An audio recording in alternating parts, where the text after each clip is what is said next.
Bonjour et bienvenue sur Leçon de guitare. Aujourd'hui nous allons voir comment retrouver toutes les notes sur le manche de guitare. Nous allons utiliser pour cela le système des notes jumelles avec 4 positions clés qui permettent de déterminer à partir des cordes 5 et 6 les notes sur les autres cordes, c'est-à-dire les cordes 1, 2, 3 et 4. Donc le préalable, c'est déjà de connaître toutes les notes qui sont situées sur les cordes 5 et 6, c'est-à-dire La et Mi grave. Donc c'est un préalable nécessaire déjà parce qu'il y en aura toujours besoin pour déterminer les accords sur le manche, notamment la partie basse du manche. Parce qu'au début on apprend les accords ouverts, par exemple le Do, ici en haut du manche, mais au bout d'un moment, pour progresser, il faut apprendre à jouer dans d'autres positions ce Do, dans différents endroits du manche. Et pour cela, il faut identifier la note fondamentale qui permet de plaquer l'accord. Donc le Do, il est ici, d'accord? On va jouer l'accord ouvert de Do, mais on peut aussi bien le jouer ici ou ici. Donc pour cela, il faut savoir que la note de Do se situe ici. Donc pour ce faire, il faut connaître la gamme chromatique, c'est-à-dire la succession des 12 notes que l'on retrouve sur le manche de guitare. Il y a donc 7 notes qui sont les notes naturelles que tout le monde connaît, Do, Ré, Mi, Fa, Sol, La, Si, Do.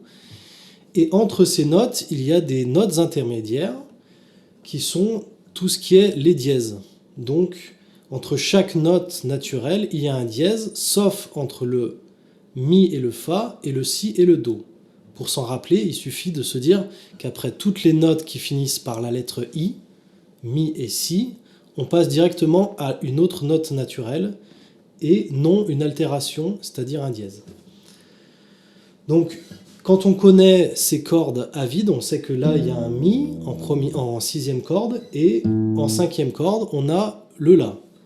Donc, par exemple, si on part du Mi de la sixième corde, après les I, on a directement une autre note naturelle, donc le Fa. Après Fa dièse, Sol, Sol dièse, La, La dièse, Si. Ensuite, après le I du Si, on a directement le Do, Do dièse, Ré, Ré dièse et le Mi. On retrouve la note de la corde à vide. Et à partir de la 12e case, on retrouve les notes dans le même ordre qu'à partir du Si de tête. Donc une fois qu'on connaît cette gamme chromatique, la succession des notes, on va essayer de les identifier sur la sixième corde et la cinquième corde. Et il faut s'entraîner à mémoriser ces positions. Donc d'abord les notes naturelles peut-être, donc le Mi, le Fa, le Sol, le La, le Si, le Do, etc. Et ensuite, une fois qu'on a bien mémorisé ces 7 notes sur la corde, sur la sixième corde, on va faire pareil pour la cinquième corde, la corde en dessous, et ensuite on pourra essayer de mémoriser dans un deuxième temps les dièses, donc les notes intermédiaires. Donc ça, c'est vraiment un préalable qui est très important. Une fois qu'on a maîtrisé ça, on va pouvoir utiliser ce système des notes jumelles. Donc les notes jumelles, en fait, c'est deux notes qui vont sonner pareil, c'est-à-dire qu'il y a une note qui va être l'octave de l'autre, donc la même note à l'octave, ou 2 octaves plus haut pour certaines notes. Donc, une fois qu'on connaît bien nos 2 premières cordes et toutes les notes qui sont situées dessus, on va se concentrer sur les 4 autres cordes, la corde numéro 1, 2, 3 et 4. Donc ces 4 cordes-là, pour l'instant, elles nous sont inconnues.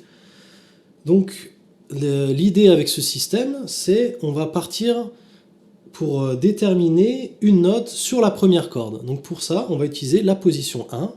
Donc on place notre doigt, par exemple au hasard ici sur cette case, on se dit quelle note je suis en train de jouer.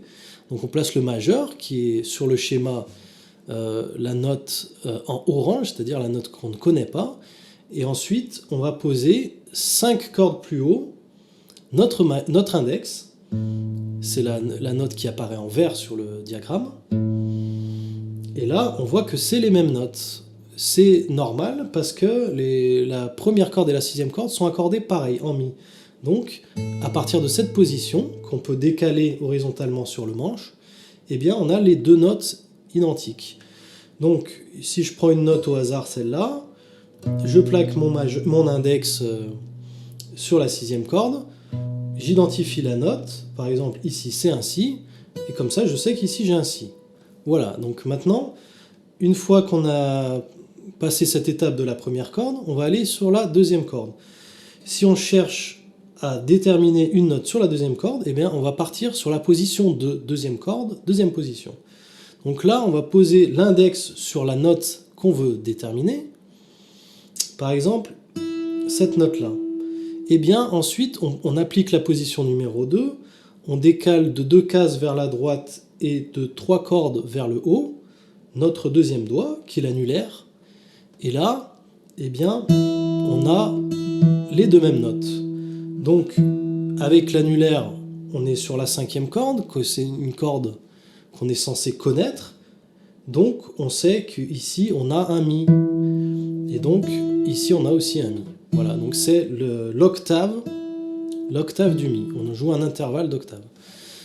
Ensuite, sur la corde 3, même principe, on va partir sur une note aléatoire qu'on va vouloir déterminer. Par exemple, qu'est-ce que je joue ici? Sauf que là, on part de l'annulaire, on plaque avec l'annulaire la note à déterminer. Donc je joue par exemple cette note, et là, avec mon index, je vais décaler de 2 cases vers la gauche et de 2 cordes vers le haut. Et là, on a les deux mêmes notes. Donc là, c'est pareil, on joue cette note avec l'index. Vu qu'on connaît très bien la corde de numéro 5, on sait que c'est un ré dièse. Et donc avec mon annulaire, je sais maintenant que je joue un ré dièse. Enfin, la dernière position permet d'identifier des notes sur la quatrième corde. Donc quatrième corde, on utilise la quatrième position. Et là, c'est le même type de position que la position 3, mais décalée d'une corde vers le haut. Donc là, par exemple, imaginons que je pose mon annulaire ici sur cette note que je ne connais pas, a priori. Eh bien, je décale de 2 cases vers la gauche et de 2 cordes au-dessus, et j'ai cette note-là. Maintenant, je détermine que c'est un sol, parce que je connais ma sixième corde, et comme ça, je sais que ici, j'ai aussi un sol. Donc voilà, grâce à ces 4 positions clés, eh bien, on peut trouver facilement, en appliquant les 4 positions, retrouver le nom de la note d'après les notes qui sont situées sur les cordes 5 et 6, par déduction, c'est de la déduction. Donc ça permet de retrouver facilement le nom de ces notes sans avoir à partir de la corde à vide et après monter demi-ton par demi-ton en se disant ah ben là je joue un mi, après j'ai le fa, fa dièse, etc. Si je veux trouver une note qui est vraiment ici, là, en haut du manche, eh bien on peut rapidement, avec ces positions, une fois qu'on les a mémorisées, eh bien retrouver le nom de la note. On peut aussi faire, bien sûr, la démarche inverse. Au lieu de partir d'une case, d'une position avec une note inconnue, on peut se dire, tiens, je cherche telle note sur telle corde. Par exemple, donc ce qui nous intéresse, c'est toujours les 4 premières cordes, parce que sur les 5 et 6, on connaît le nom des notes.